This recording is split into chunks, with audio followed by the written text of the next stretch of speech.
look like I'm playing some soccer. Well, I mean, I am, but I'm also applying physics to this. So coming up, how TPS and FC Tulsa are using soccer as a science lesson. And you can also set up age-appropriate content for kids younger than 13. And TikTok says challenges like "I hit a devious lick" go against guidelines and have been removed. Tulsa Public Schools can rest easy tonight knowing they're accredited for the school year, but State Superintendent Ryan Walters is giving the district 3 months to show improvement before further action is taken. Many residents I spoke with say they're upset there's no longer a welcome center here on Greenwood, and it used to be here right at the corner of Greenwood and Archer, right across from the Greenwood Rising Museum. And now, yes, it's occupied, but it is the Black Wall Street t-shirt and souvenir shop. The Tulsa Little League that took over these fields, and also the city, tell me that hundreds of teams have signed up to practice, and well, it's just me here at Savage Park. The lawsuit claims that these issues of unsafe and unsanitary living conditions, as well as lack of maintenance, are not new issues, that these issues have been going on for years. Lawyers tell me that the way the complex treated residents is illegal. In the video, you can see Lulu, where she was hit here by the debris, starts scooting her way to her front yard with her 2 front paws, and this is where her homeowners found her. We can walk and talk to the next room. I spoke with Phil Armstrong with the 1921 Tulsa Race Massacre Centennial Commission, who kind of oversaw this whole project and was very hands-on the last 6 years to make this happen. You can see behind me, the scene has wrapped up. It just wrapped up moments ago. There's still a few cop cars lingering around, and basically all the family and friends have left as well, but not before I could speak with the grandfather of the victim. Let me show you some of the velocity and angles they were talking about. So if I want it, for instance, now it's been a very long time since I played, I remember though, if I'm trying to get it across the field, you want to hit it as low as possible, kind of like a pop-up. The lower you hit it, the higher it'll go and pop up. But for instance, if I just want to pass it to my photographer, I'm going to try to hit it right in the middle of the ball, nice and smooth, right there, and make sure you angle your foot. It's all about the angles, just like for your selfies for Instagram. It's all about the angles. A 90-minute discussion on Tulsa Public Schools' future ended with a win for the district with the approval of accreditation with deficiencies. Let this be the beginning of the time clock. It starts right now. Tulsa has been given an opportunity to correct themselves. And to be very clear, I will not let this district fail. Also ended with State Superintendent Ryan Walters threatening the district to make drastic improvements. I think the message has to be clear. We want you to solve it. If you won't, we will.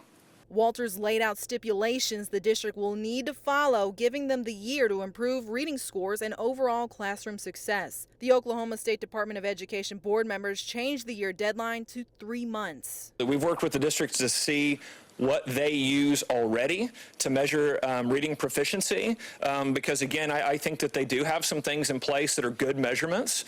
We've talked to the board too about some of their goals in the past, and we've told them we want those goals to be much more aggressive. With no clear spectrum on measuring success, Walters says the goal is to make sure TPS students succeed. He says TPS will need to provide a professional developmental plan to improve literacy rates, implement internal controls of financial updates to catch embezzlement. Financial and academic progress will need to be presented to the state board from the district monthly. Media did have a chance to interview Ryan at the end, but only 5 questions were allowed. I only was able to ask 1. Now, accredited with deficiencies just means the district did not meet some standards and nothing is taken away from educational programs. Covering News That Matters, I'm Tanya Modersitzki, Fox 23 News. We're all guilty of it, multiple times a day at that, pulling our phones out and starting to scroll on social media. Psychiatrists I spoke with tell me teenagers are becoming addicted to social media. Dr. Martin Paulus with Laureate Clinic tells me they're studying the teenage brain and the effects social media has on it. He shares some scary comparisons. Social reward, which is essentially what social media capitalize on, is activating the same brain systems that drugs like cocaine or amphetamine activate. In fact, he says a child's brain on social media is the same as someone addicted to drugs. The addictive process gives a jolt to the brain. With any addiction, the brain releases dopamine. That happens when someone experiences pleasure and creates an award system for things like drugs, food, or in the case of social media, the number of likes or the number of followers or the number of comments that you're getting for a particular post. That is essentially the social currency people strive for. But that social media currency can come with a cost with some of these social media challenges, like fines from school or court fees. This list released by local school districts shows different TikTok challenges happening each month. The one for November, kiss your friend's girlfriend at school. Some of these challenges worry parents like Lacey Lee. I know that there are children out there who are possibly facing charges from some of the challenges that they did, and that could be like very scary as a parent. In September, I told you about the I Hit a Devious Lick challenge that showed students destroying school bathrooms.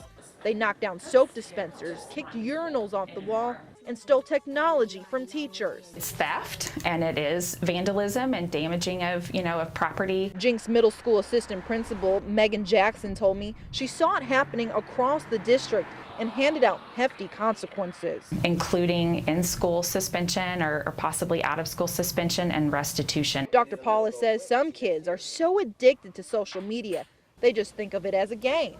They don't consider the potential consequences. The line between what you're experiencing in the real world when you say you transgress and you're doing something that is clearly wrong, and what you're doing for a game within a social media platform online become blurry and it becomes unclear. Dr. Paulus says researchers are still studying the teenage brain to learn the long-term effects from social media addiction. He says addiction to social media may lead to more addictions. If the brain is susceptible to one addiction, it tends to also be susceptible to another addiction. Even Santa has the online shop, absolutely. 'Twas the week before Christmas when all through Amazon, not a person was sitting, not even an AI bot. We absolutely feel like Santa's helper. 1,600 Amazon workers are competing with Santa's elves to make sure all these boxes get onto your shelves. We're set to do about 650,000 items every single week. All the giant Rumbas navigated through the Amazon utopia to get to the Amazon elves to sort out your orders before it ships to North Pole or Macedonia. The yellow buckets then take a ride on the sleigh belt, conveyor belt, to get packaged up and get address stickers to make sure nothing is misspelled. Then your Amazon gift wrap boxes fly like a flash to the truck to get shipped to the North Pole for Santa's stash. We love to deliver smiles. With all hands decking the Amazon halls, multiple AIs are helping in these blue smile walls. So it cuts down on the steps, it cuts down on, it prevents safety injuries. So that's definitely one of the main reasons. Not to mention it's much faster, and we're able to actually use that to make sure that we're able to deliver the amount of volume that we have during this holiday season. While it takes 12 reindeer to get your gifts via sleigh, it takes a 12-liter diesel and one driver to be on the way. Covering news that matters, I'm Tanya Modersitzki, Fox 23 News.